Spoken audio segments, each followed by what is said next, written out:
ரெண்டு இடத்துல தான் ஹாஸ்பிட்டலில் அட்மிட் ஆயிட்டா அப்படின்னு சொன்னால் சந்தோஷப்படணும். ஒன்று டெலிவரி. அப்பா அட்மிட் ஆயிட்டாடா, வலி வந்துடுத்தா, அடுத்த வாளோட வலியை பார்த்து சந்தோஷப்படுற.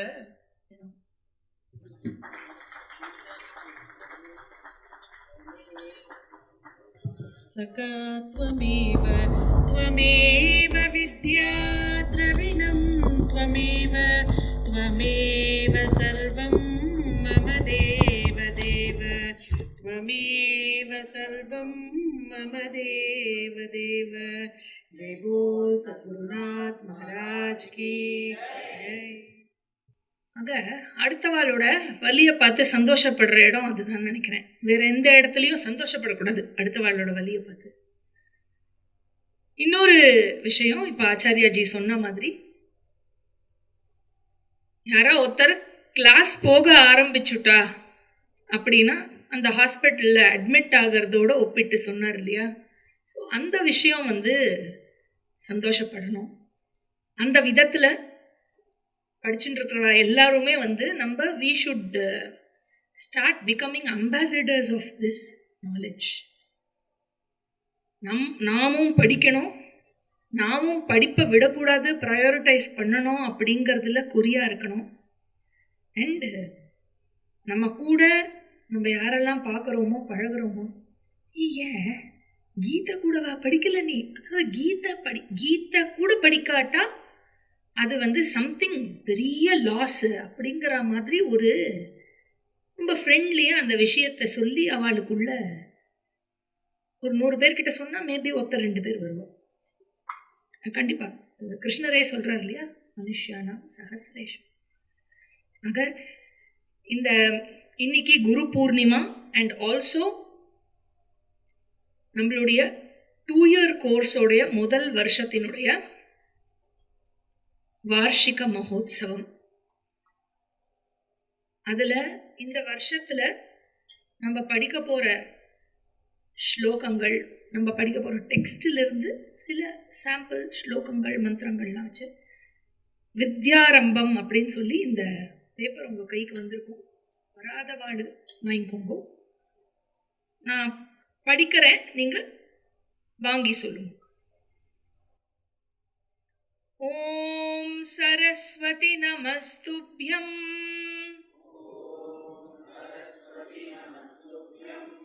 வரதே காமரூபிணி வித்யாரம்பம் கரிஷ்யாமி சித்திர்பவது மே சதா. ஓம் சரஸ்வத்யை நமஹ.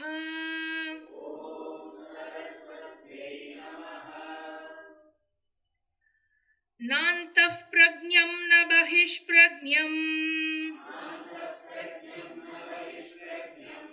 நோ பயதः ப்ரஜ்ஞம்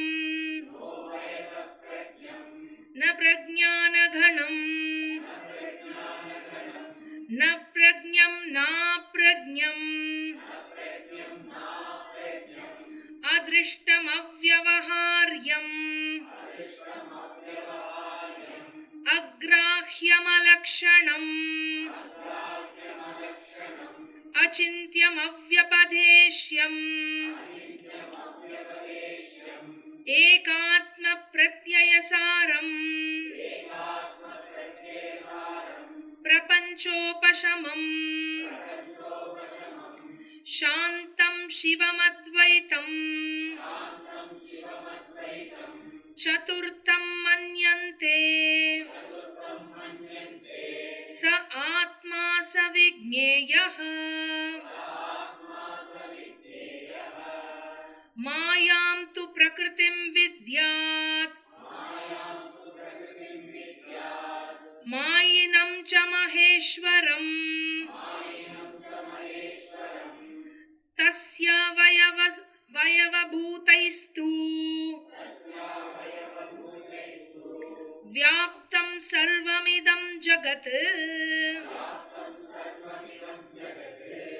एको देवः सर्वभूतेषु गूढः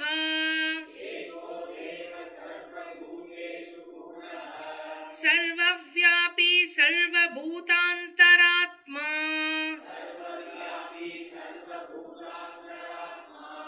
कर्माध्यक्षः सर्वभूतादिवासः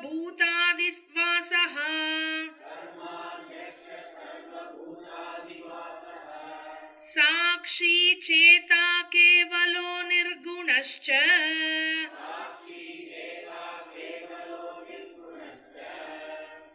यो ब्रह्माणं विदधाति पूर्वम्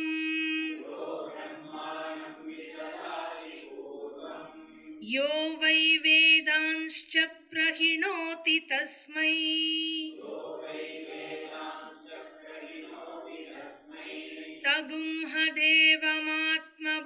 तगुंहदेवमात्मबुद्धिप्रकाशम्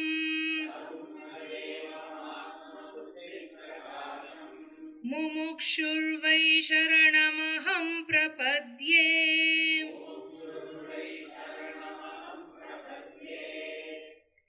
इहैवान्तः शरीरे सौम्य स पुरुषः यस्मिन्नेता षोडशकलाः प्रभवन्तीति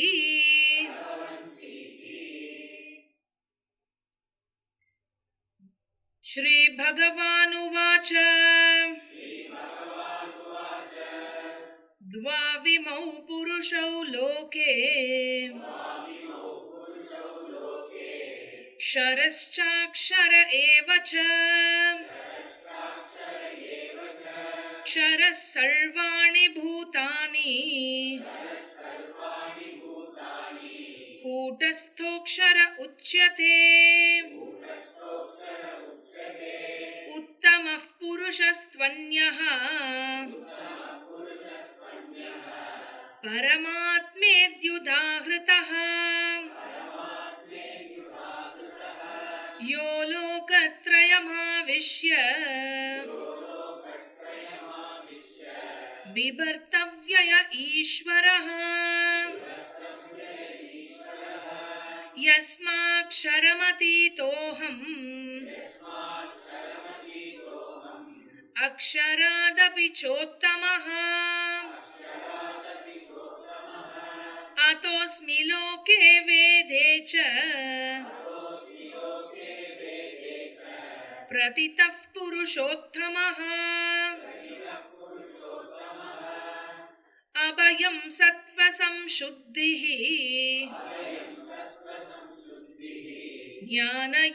ज्ञानयोगव्यवस्थितिः दानं दमश्च यज्ञश्च स्वाध्यायस्तप आर्जवम् अहिंसा सत्यमक्रोधः त्यागः शान्तिरपैशुनम् दया भूतेष्वलो लुप्तम् मार्दवं ह्रीरचापलम् तेजः क्षमा धृतिः शौचम् अद्रोहो नातिमानिता भवन्ति सम्पदं दैवीम् अभिजातस्य भारत मन्मना भव मद्भक्तः मद्याजी मां नमस्कुरु मामे वैष्यसि सत्यं ते प्रतिजाने प्रियोऽसि मे सर्वधर्मान् परित्यज्य मामेकं शरणं व्रज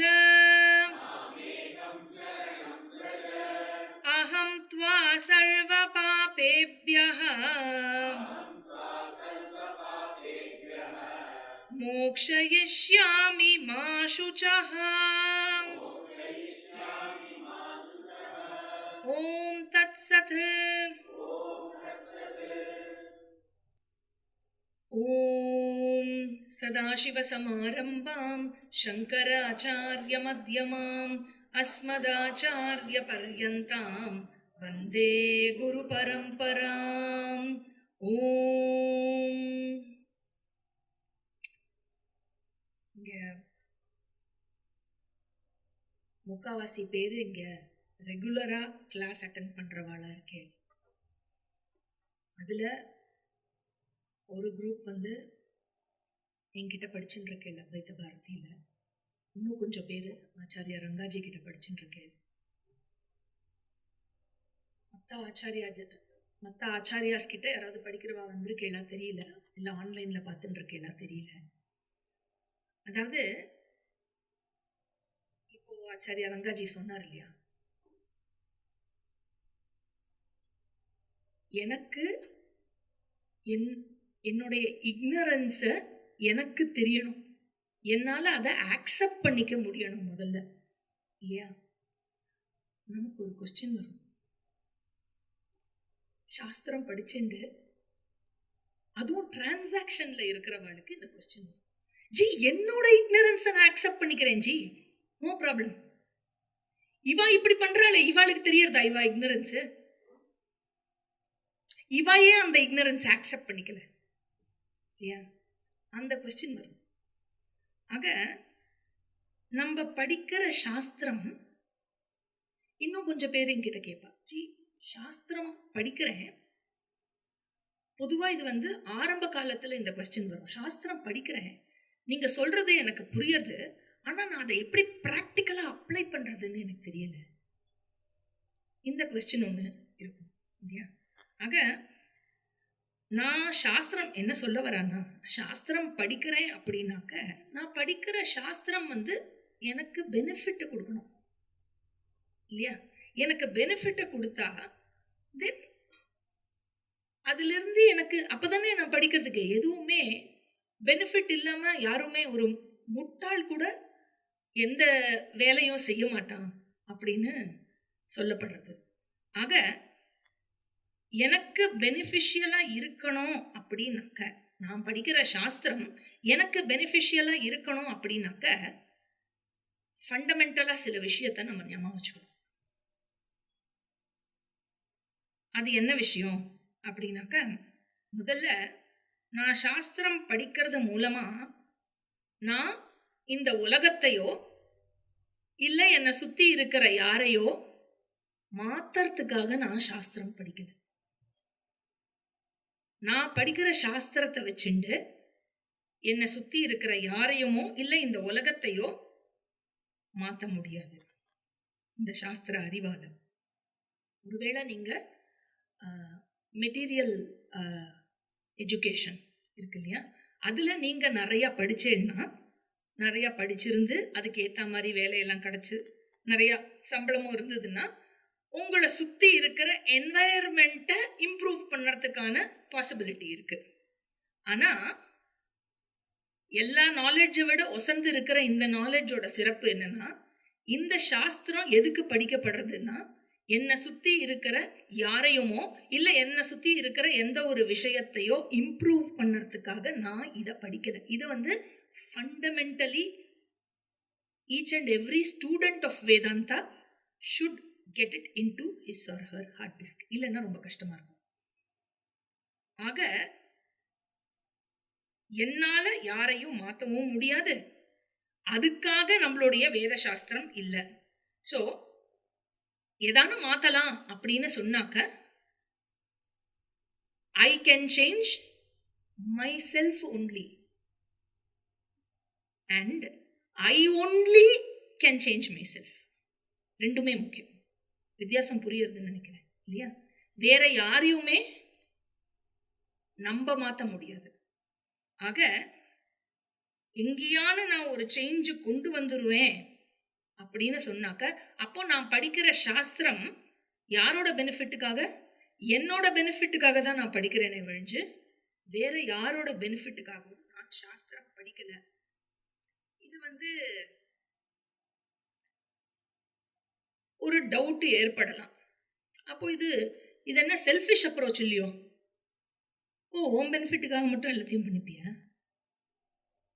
என் பெனிஃபிட்டுக்காக பண்ண மாட்டியா அப்படின்னா, அப்போ does it mean that we சாஸ்திரம் படிக்கிறவா we will be irresponsible towards the society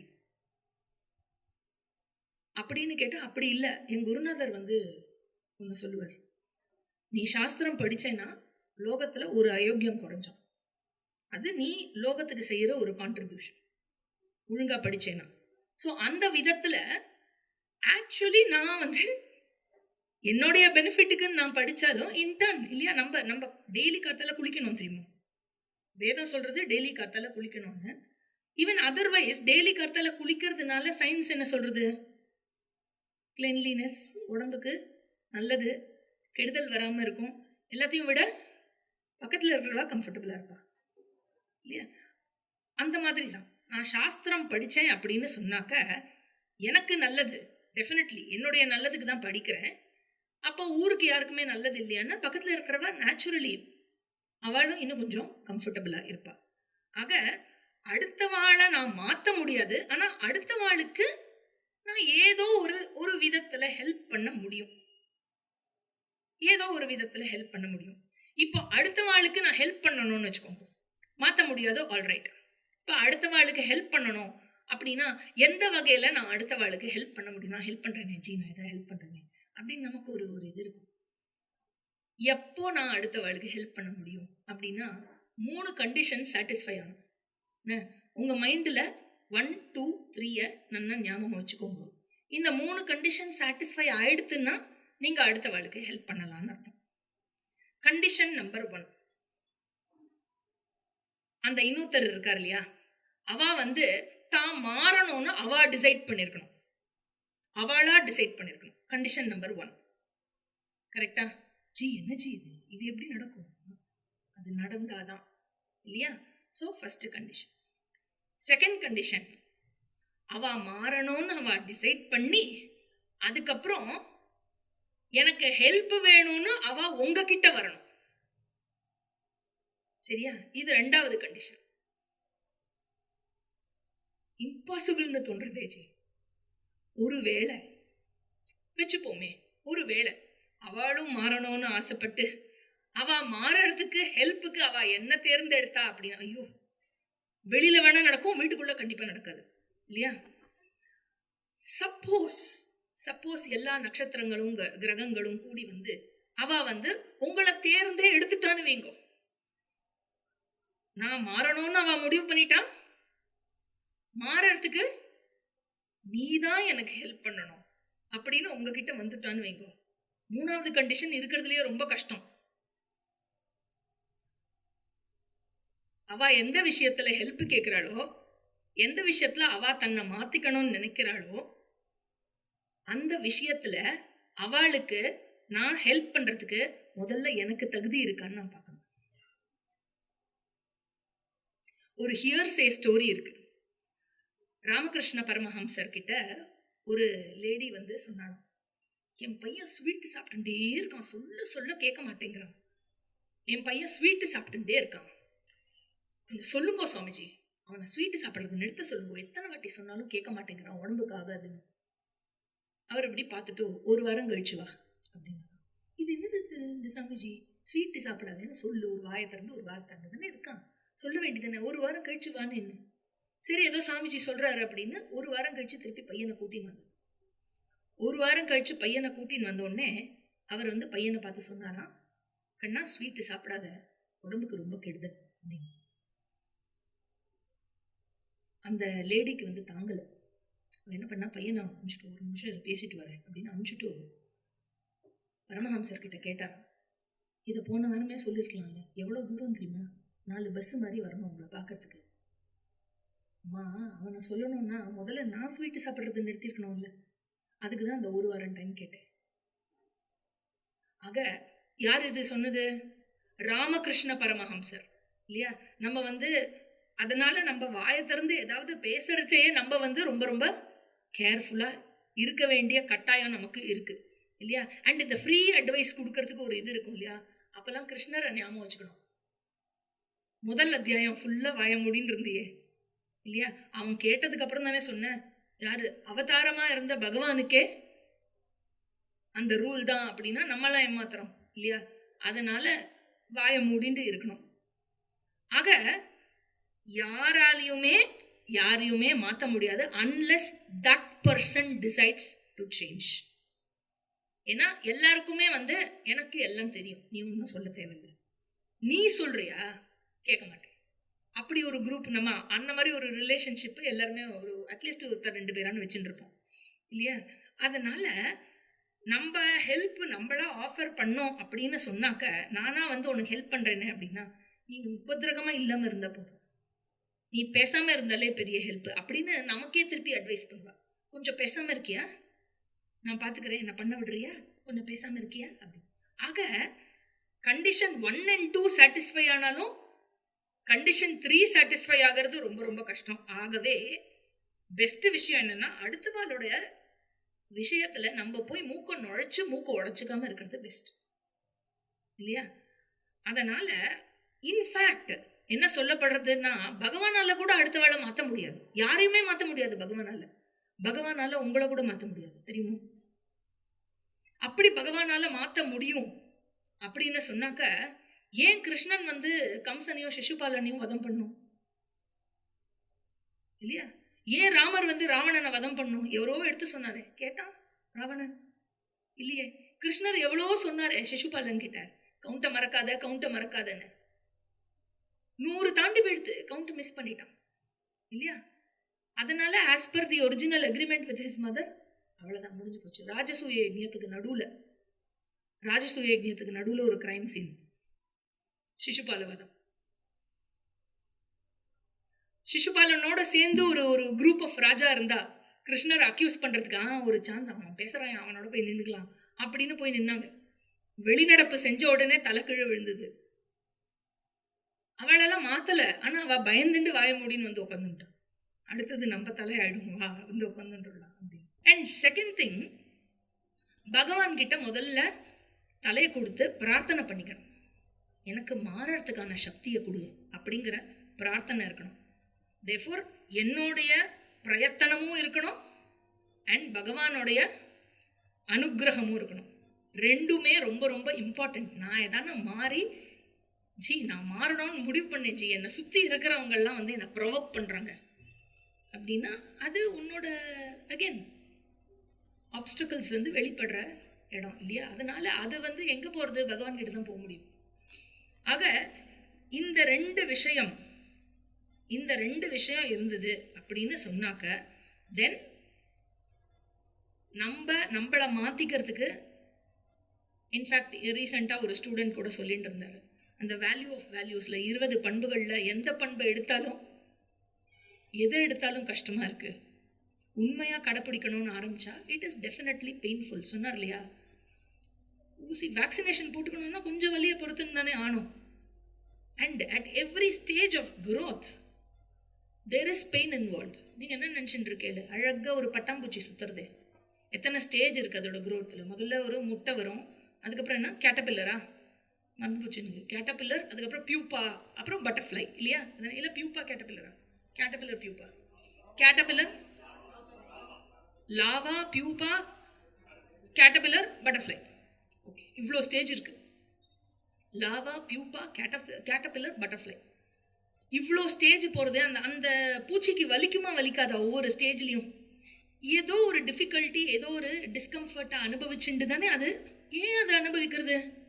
அடுத்த ஸ்டேஜ் ஆஃப் growthக்கு போகணும்னா அதை அனுபவிச்சு தான் ஆகணும் இல்லையா?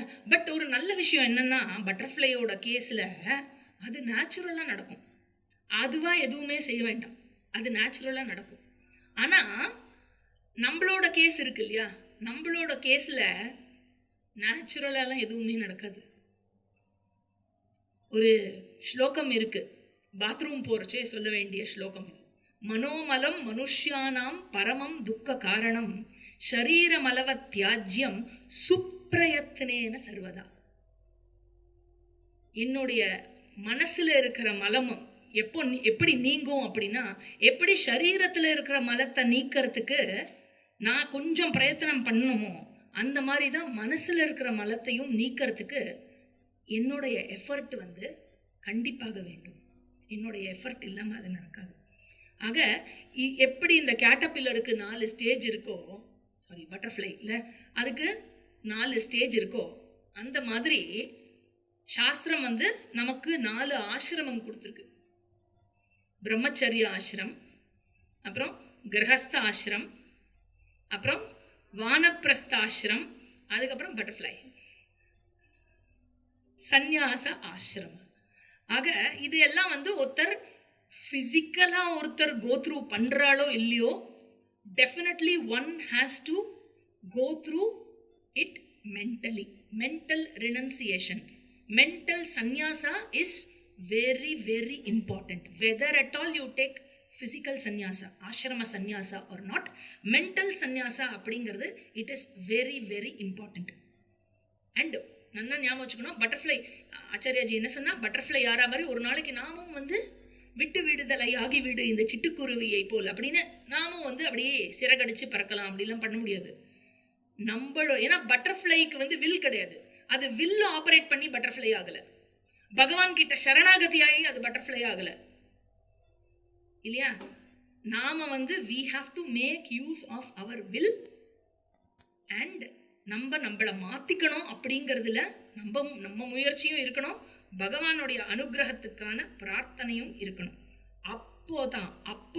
அப்பொழுது மட்டுமே படிக்கிற சாஸ்திரத்துல இருக்கிற விஷயம் வெறும் இன்ஃபர்மேஷனா இல்லாம, வெறும் என் நோட் புக்ல இருக்கிற நோட்ஸா இல்லாம, நான் கிளாஸ்ல பண்ண சம்மரியோட ரெக்கார்டிங்ஸா இல்லாம எனக்கு பிரயோஜனம் ஆகிற மாதிரி இருக்கும், எனக்கு அதுல இருந்து பெனிஃபிட் கிடைக்கும். ஆக எனக்கு டிரான்ஸ்ஃபர்மேஷன் வேணுமா இல்ல நோட்ஸ்ல இருக்கிற இன்ஃபர்மேஷன் மட்டும் போதுமா அப்படின்னு யார் முடிவு பண்ணும்? நான் தான் முடிவு பண்ணும். உத்தரேத் ஆத்மனாத்மானம்ங்கிறார் கிருஷ்ணர் இல்லையா. that person has to decide.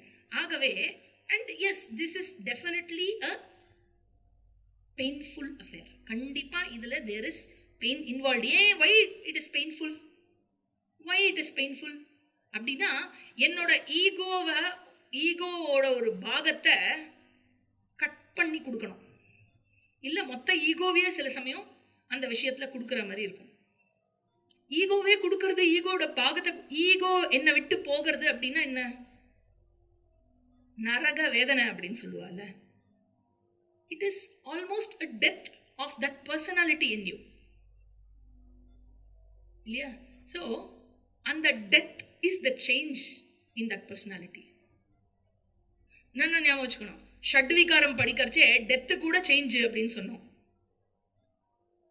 இல்லையா. டெத்து கூட ஒரு சேஞ்சுன்னு சொன்னோம், இங்க சேஞ்சே டெத்துன்னு சொல்றோம். ஆக that personality should die in you. அதனால it is very very painful. and எப்படி ஒரு குழந்தை அம்மா கிட்ட பிரசவமாய் வெளியில வருது அப்படின்னா, அம்மாக்கு மட்டும் வலி இல்லை, குழந்தைக்கும் வலி இருக்கு இல்லையா. குழந்தைக்கும் ஈஸி கிடையாது, குழந்தைக்கும் வலி இருக்கு, அம்மாக்கும் வலி இருக்கு. ஐயோ ஆனா வலிக்கும், உள்ளே இருந்துட்டு போட்டுமே, என்ன இப்போ உள்ளே இருந்துட்டு போட்டுமே அப்படின்னு சொன்னா அது ஓகேயா?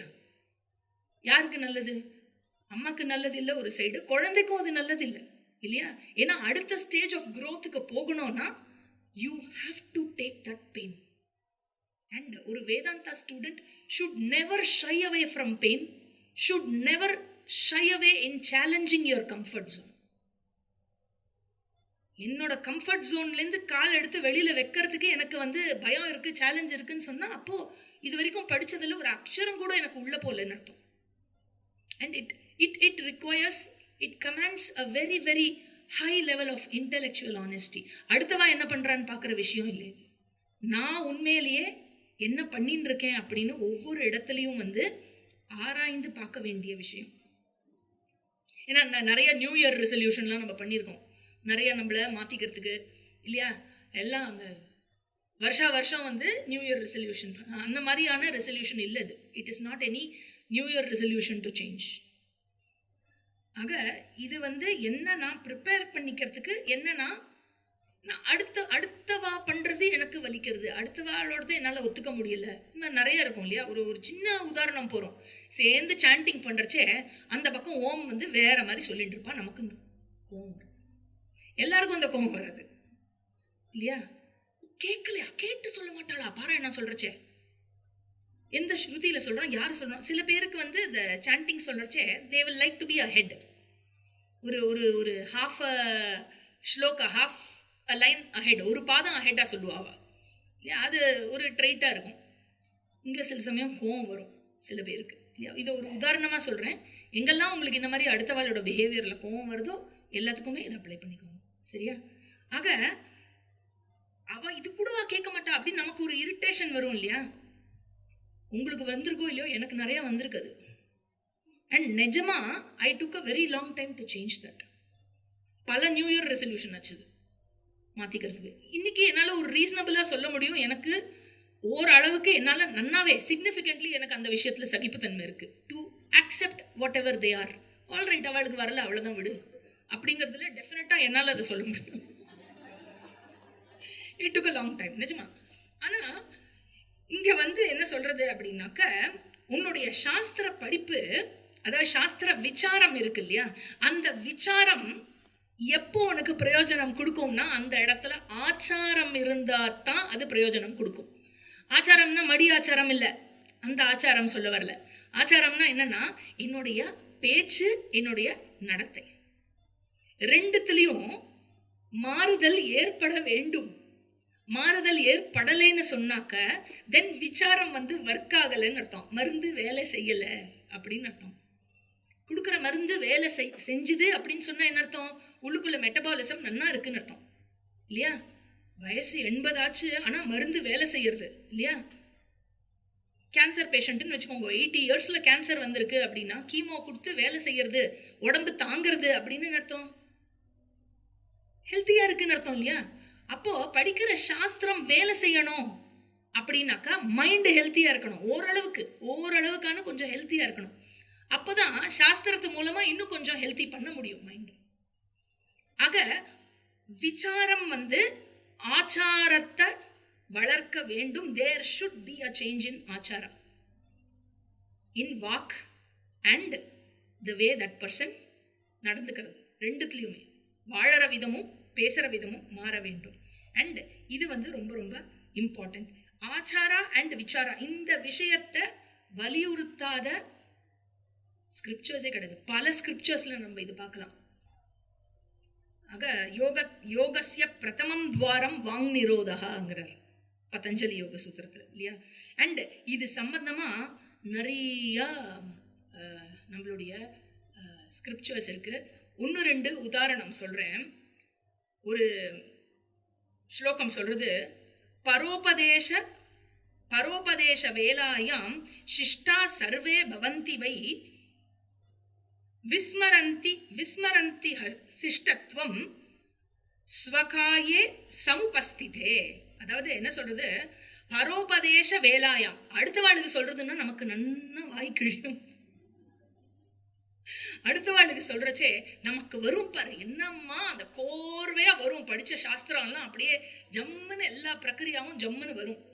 ஆனா நமக்குன்னு ஒரு கிரைசிஸ் வரச்சே எல்லாமே மறந்து போயிடும். ஆக எதனால இது ஏற்படுறதுன்னா எனக்குள்ள இருக்கிற வீக்னஸ்னால இது ஏற்படுறது. அதனால இன்னொன்னு என்ன சொல்றது, ஸ்ரௌதம் கர்ம நச்சே சக்தஹ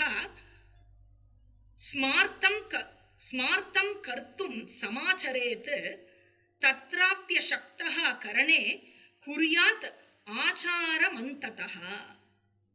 ரொம்ப கேர்ஃபுல்லா புரிஞ்சுக்கணும் இந்த ஸ்லோகத்தை. ஏன்னா என்ன சொல்றது, ஸ்ரௌதம் கர்ம நச்சே சக்தஹ, இட் இஸ் ஓகே. நீ ஸ்ரௌத கர்மன்னா என்ன, வேதத்துல இருக்கிற அக்னிஹோத்திரம் இத்தியாதி கர்மங்கள்ல அதெல்லாம் நீ பண்ணாட்டா ஓகே, ரியலி ஓகே. இன்னொன்னு என்ன சொல்றது, ஸ்மார்த்தம் கர்த்தும் சமாச்சரேத். சப்போஸ் நீ ஸ்மார்த்த கர்மா பண்ணலனா கூட இட் இஸ் ஓகே அப்படிங்கிறது. வா, இதுதான் ஜி எனக்கு வேணும் இல்லையா? ஆனா என்ன சொல்றது, இதை வந்து ரொம்ப கேர்ஃபுல்லா புரிஞ்சுக்கணும், சரியா? ரொம்ப சௌரியத்துக்கு இன்டர்பிரேட் பண்றதுக்காக இல்லை. ஆனா அது ரெண்டும் இல்லாட்டி கூட பரவாயில்ல, இந்த விஷயத்தை எந்த டிசிப்ளினுக்காக அது ரெண்டு சொல்லப்படுறதோ அந்த டிசிப்ளின் உனக்கு வந்துடுத்துன்னு சொன்னாக்க, தத்ராப்பிய சக்தா கரணே குறியாத் ஆச்சார சமந்ததா, அந்த டிசிப்ளின் உனக்கு வந்துடுத்து அப்படின்னு சொன்னாக்க, if you can keep up with the discipline. என்ன discipline?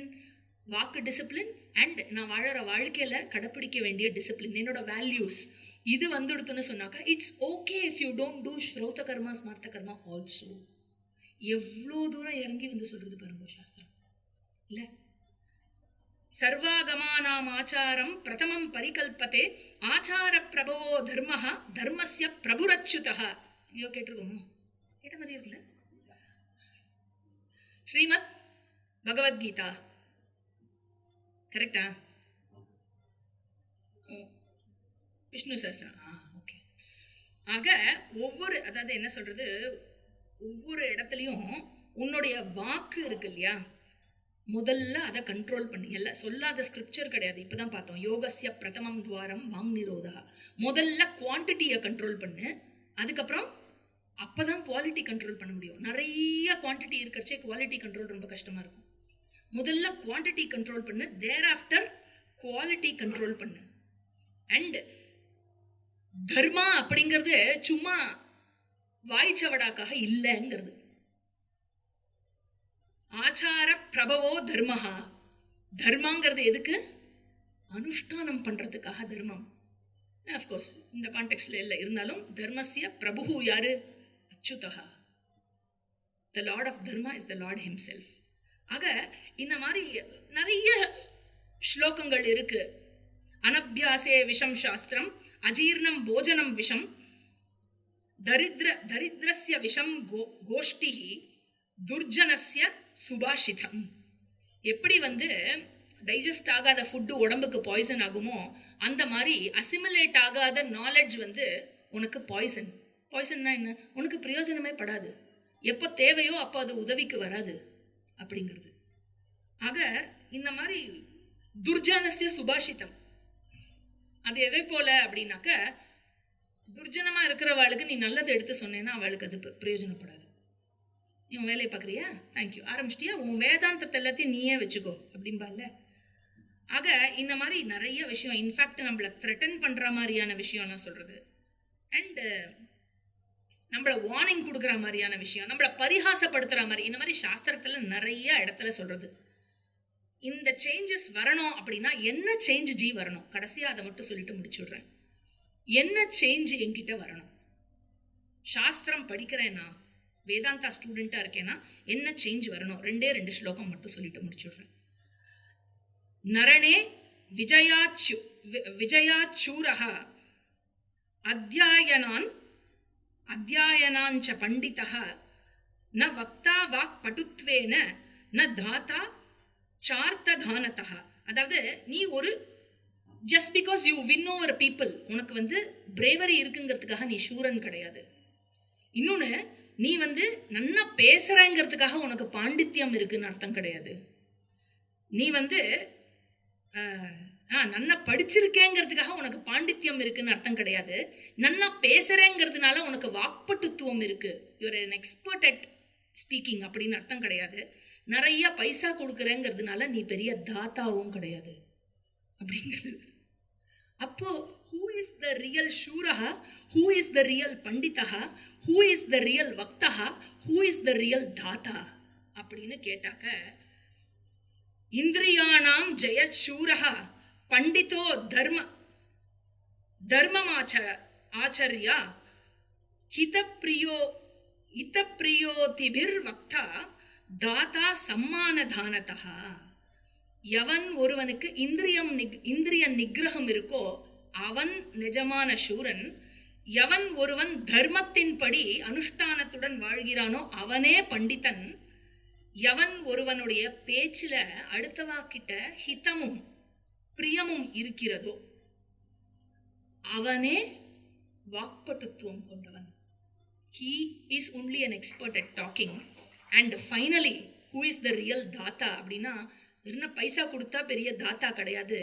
Who is the real தாத்தா அப்படின்னு கேட்டாக்க, யார் ஒருவர் அடுத்தவர்களுக்கு மரியாதை கொடுக்கிறாரோ அவரே ரியல் தாத்தா. So this is what I wanted to share today. Welcoming Ram Gopal ji and Lavanya ji. Purnamadam mattu solli mudichom. Om Purnamadah Purnamidam Purnat Purnamudachyate Purnasya Purnamadaya Purnamevavashishyate. Om Shanti Shanti Shanti. Harihi Om. Shri Gurubhyo Namaha. Harihi Om.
Shrimati Indumathi Vasudevan ஜியை மேடைக்கு வருமாறு அழைக்கிறோம். இப்போ வந்து அவளை வந்து felicitate பண்ண போகிறது வந்து ஷோபனாஜி.